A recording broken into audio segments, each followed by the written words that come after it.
Okay, game number 3. We're finishing up our tour of the teams of Ohio that we'll play this year with a big one up in Columbus. Our players will be excited about going. Obviously with the crowd, it'll be the biggest crowd that most of them will ever play in front of, as to any team that ever goes plays in Columbus. So a lot of Ohio people will be there. We'll have a good contingent from the Bearcat nation going to the game, as many tickets as we possibly could get. And I've been indulged with everybody from out of state that's a friend of mine wanting tickets, but a lot of them are having to stay home. But big game for our team, but it's like any other game. We've got to get better. We took a step backwards last week after our first game with Toledo. We didn't get much better in some areas. We had to play some backups in some key roles, and some played well and some didn't play very well. This week we're going to be close to a full group. It's what we started out with in Toledo game, holding some guys out last week. They should be ready to go. My rule is you have 3 days of practice, you got to get 2 in. And so if they're not back practicing by tomorrow, full speed, and not just coming out there and going through the motions doesn't count. They've got to be full speed.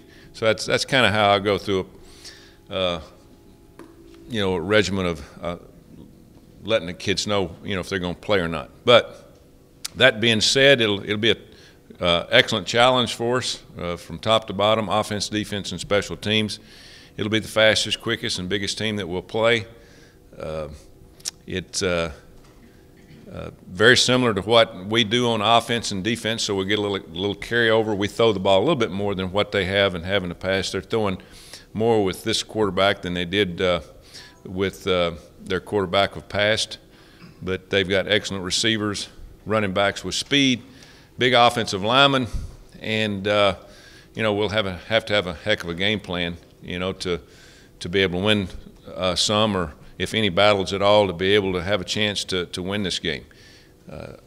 Defensively for them, very similar to what we do. A lot of zone, some man, multiple fronts. They attack the line of scrimmage. They're well coached.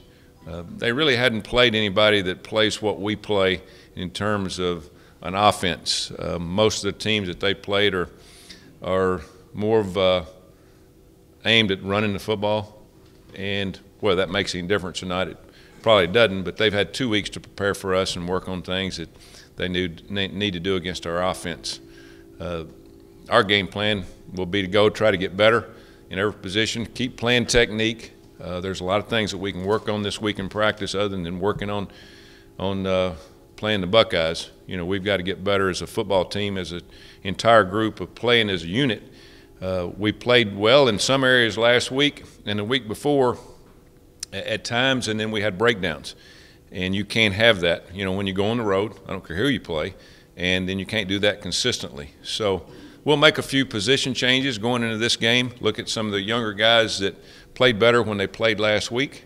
But I think the key to playing on the road and playing as we get in closer to the middle of the season, being able to play backups, guys that can give you depth because your starters can't play 70, 80 snaps. So it should be a fun time. I know our fans are excited about it, playing another in-state team. And it'll be my first trip there. I played in or coached in most of the big venues in college football, and I can add this one to my list. And playing, of course, coaching against Urban, I've done that before. So I know that we'll have to be ready to play. They'll be well prepared. They'll be excited. They will be excited to play because they've had a week off, well rested, and we'll have to be on top of our game. Questions? Coach, you said it's a big game for your team. You think it's a big game for the program? Yeah, well, but they all are. And of course, this is a kind of a measuring stick of where we're at. This is a team at Ohio State that, beginning of the year, was picked to have an opportunity to possibly be in the top 4 teams. We would like to think we're there, and who knows. But this is a team that, before they lost their quarterback, and this quarterback's playing pretty well, that thinks that they can get there. Even though they've got 1 loss, it's a long season. They've still got a chance to win their conference championship and be one of the 4. So it's a measuring stick for us to see where we're at with our speed, with our talent, with our linemen. We're in our second year, and You can just look at their football team, and they're well versed in talent and strength. Big guys, offensive linemen, defensive linemen, and Urban's added a lot of speed since he's taken over that program. He's gone to Texas, he's gone to Florida, and he's got a lot of guys that can really run. So he knows how to build championship football teams. He's been there, done that at Florida, undefeated at Utah, and he understands how to recruit. So this will be a challenge for us. This will be a measuring stick, and I'm anxious to see how we match up. You talked about defensive lapses after the game Saturday. Were those mainly fixable execution type things that the guys just had to be in the right place? Yeah. The last 2 weeks we have mentally hurt ourselves, and on third down situations we've gotten very little communication out of some of our corners to our safeties, or safeties to our corners on certain formations. Wide splits, short splits. Who's got flat, who's got deep third, who's supposed to be pressing.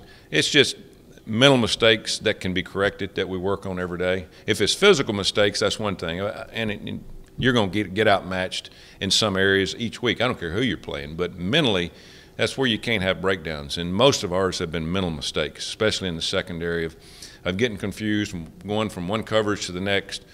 It's totally different than what it was 5 or 6 years ago, because everybody goes fast, and players have to understand that you get one signal from the sideline, you've got to get lined up, you get one chance to communicate, and then the ball's snapped again. So we've got a couple of young guys out there that's panicked at times, that is not played to their expectations or even their talent, just because of not really understanding what we're doing. And that's, again, that's part of practicing and playing games, and hopefully we play much better this week. We're going to need to, and especially in the communication part of the crowd, big crowd. Again, this will be a huge educational step for our football team in terms of how they handle all the situations, from the stadium, the crowd noise, to the type of talent that they'll face, and then 4 quarters of hard-nosed football.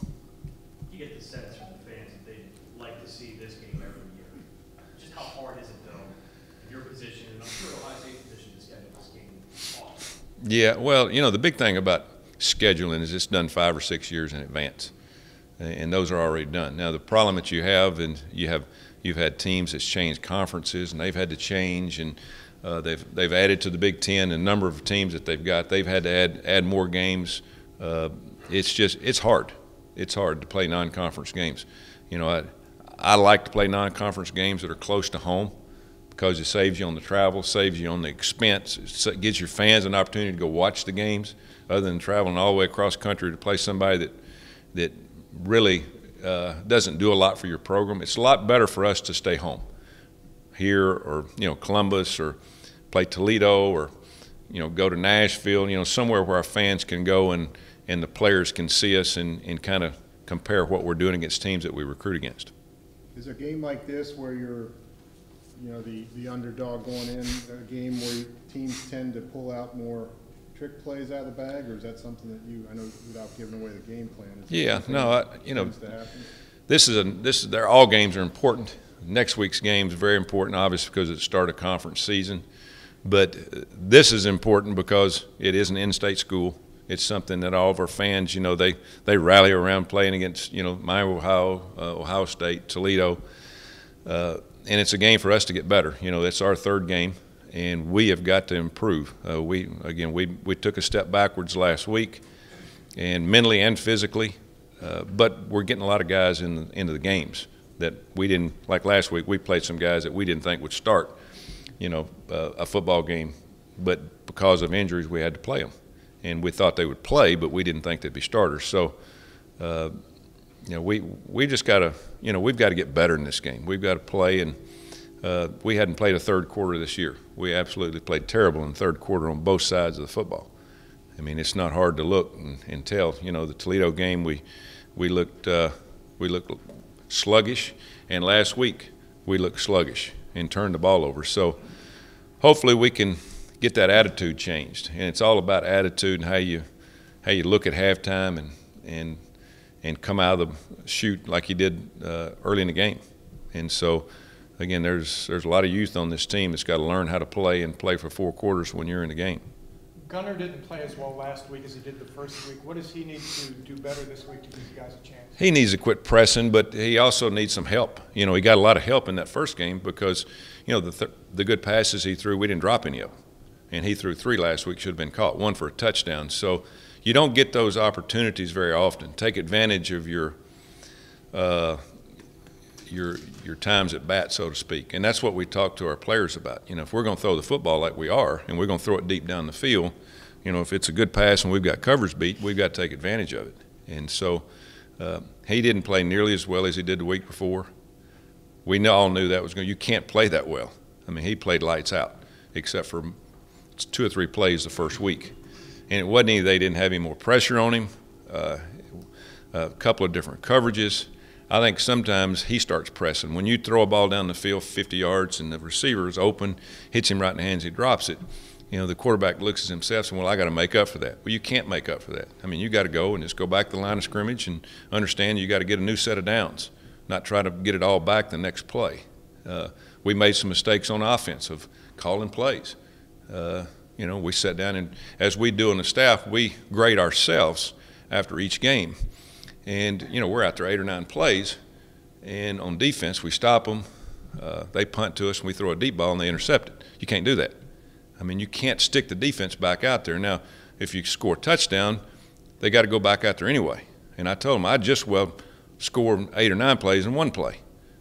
You've got to rest the defense. You can't. It's got to be. It's a team game. So Eddie and I had that discussion at the point of attack during the game, and then we finished the discussion on Sunday. But, I mean, he's learning, as well as we're all learning, how to play this game, how to coach this game with the players that we have this year. Last year it might have been different. We could have done that. But this year, you know, we got to understand we got to look out for each other. Now, there's times when we'll do it maybe because of what they do on defense, but don't go into a fact of possibly putting the defense right back out there. Is, you know, when they've been out there 8 or 12 plays, you can't physically do it, and especially this time of year, you know, with the humidity and a little bit more heat, which we had Saturday night. Are you all curious to see how Gunnar reacts in that environment with more than 100,000 people? They have a defensive line that can wing it for the quarterback. You curious to see how he handles the situation? Yeah, you know, I'm not worried about the stands and the fans because, you know, again, I've been in most of the stadiums, and it's great during warm-up. Players and coaches don't even recognize the crowd noise just a little bit because we do everything hand signal, and it's usually a no sound snap count. So that's really not the problem. I'm more concerned about those guys on the other side. I mean, that's the ones that he's got to compete against. So I think it'll be a great atmosphere. And it's what makes college football great is a tailgate, and you go in and thousands of people there, as they were Saturday. You know, we drove in on the river, going to our stadium, and it looked like a big-time college football game going in with all the tailgating. Will be the same thing there, then the pageantry and all that. But, you know, players and coaches are so focused. Once you go out there, you know, my wife said, wasn't that a great crowd Saturday? I didn't notice. I mean, I swear you do not really know. You know, you kind of see, but you don't think about it because you're so much into the game. And hopefully he doesn't recognize how many people's there. Hopefully all of them don't, you know, because they're going to be there, and they're going to be loud, and we're going to have just a small section, and our band's going to be there. The main thing is we've got to be able to control our emotions and play and concentrate. Don't lose your concentration, and that's the reason home field advantage is so big. Whether you got 100 or you got 40,000, home field advantage is huge because those emotions can be exemplified because of the people in the stands, of yelling and screaming and all those things. When you're on the road, it's your sideline versus everybody in the stands and the other team. So excellent learning experience, good chance for a learning experience. Hopefully we take advantage of it and learn from everything we'll go through from Friday when we leave to Saturday we'll get back. Some of these guys have not been on the road and traveled before. Played in front of anybody else other than us and our fans. You guys compete for many of the same players, recruits, and I'm kind of wondering, do you have some guys who probably feel they got passed over by Ohio State and ignored? You know, we don't compete against Ohio. There's probably 3 or 4 that we've been in on that we've tried to recruit. I think in the future we'll have a better chance as we get the program going the way we want it. But you know, like I tell everybody, there's plenty of people out there. There's plenty of players that's available. Sometimes we have to go a little bit farther to get them because we're not going to get the ones that we'd like to have because of Ohio State. They got their foothold in the ground. You know, they've made a name for themselves over the years. They had a great tradition, and we need to build on what we've done here. And so we can't worry about that. You know, and I don't like to waste time recruiting just to say we're recruiting guys that Michigan's recruiting or Alabama. We'll throw our name in the hat. I want a decision pretty quick because we need to move on. And we need to move on and get somebody that we feel like fits what we can do and can help us win games and championships. Coach, you just touched on the recruiting. What kind of opportunity is this for you guys to maybe keep kids in Cincinnati with a good showing in this game, like an Adolphus Washington who's out of Ohio State? Yeah, I don't think it makes a lot of difference. You know, obviously you want to go and you want to play well. I worry more about not just Cincinnati. I worry about state, region, and nationally of playing each week on television because, heck, every one of our games are on TV. All of our recruits, we're recruiting people from East, West Coast, North, and South. We send letters out. We make phone calls, let them know what time we're on, and they watch us play. And, you know, we've been on CBS Sports Network, ESPN the first game. Now this one's on the Big Ten Network. Now, I don't know how many houses that goes to. You know, I'm sure it goes to quite a few, but every time that we play, we understand that we're a billboard for advertisement for the university here and the athletic program and the football team. And so we want to look good, we want to play well, we want to look classy, and we want to give it all we've got and then get back and go again the next week because we know we've got a big audience the next week also. You mentioned your past history coaching against Urban. What's he bring? I mean, what's it like coaching against him? What kind of dynamics does he bring? You know, it was different coaching against Urban when he first got to he came from Utah where they went undefeated and was hired at Florida, and they won the national championship the first year, and we played them in Auburn, and that's the first time I'd really seen the spread. You know, it hadn't been around that long, and so he introduced to the SEC, which is now more prevalent in the SEC, and they've gotten away from, some teams have gotten away from 3 yards and cloud of dust, some have not.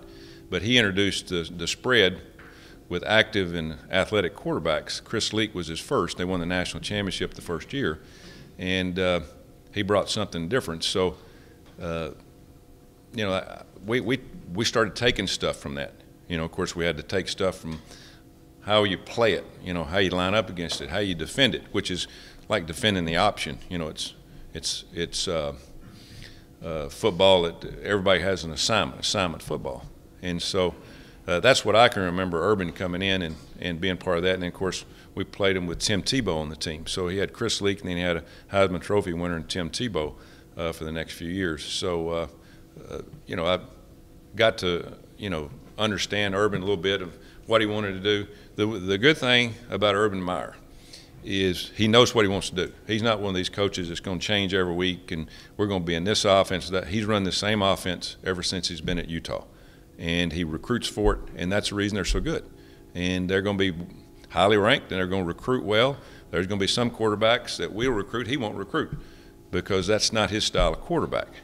And so everybody asks me what makes a good head coach. A good head coach has a system, and he believes in it, he knows it, and he recruits for it. And that's what makes the team better. Every day they recruit a certain type of lineman, as we do, a certain type of running back, as we do. Same thing at quarterback, same thing at receiver. And then if you know that and believe in it enough and stick with it, you'll build a good football team. And I knew when he went to Ohio State from after a year out of Florida that'd be successful because of number one, the tradition and the type of players that are available for him to get. He'll get a lot of those. You talked about your depth and talent at receiver, and the big thing in college football is playing fast. You've averaged about 71 plays a game in the first 2 games. Would you like to have more plays so that your receivers, you could switch them out and tire out those opposing defensive backs? Yeah, we'd like to be at least 80. That's our goal, is to beat 80 snaps a game. And I think that's most everybody. Used to it'd be between 60 and 65. Some teams go faster, some do more. as I've told people in here, maybe you've heard me say this, at one game at Texas Tech, we had 119 snaps versus Texas A&M. They had 100. And so you can imagine how the referees looked after that game. It was a hot day, and it was fast. And it's just, you know, that's how football's changed, for good or for bad. And you put as much on your football team as they can handle. Earlier in the year, it's harder. The longer you go during the year, the cooler it gets, the more in shape your players get, the more they can handle. But you also do it depending on the type of defense that you're playing and how good you think they are, how much depth they have, you know, how they concentrate. And so it's a coaching ploy. It's not just something that you do just to be doing it. You do it for certain reasons. And I like going fast. I like the no huddle.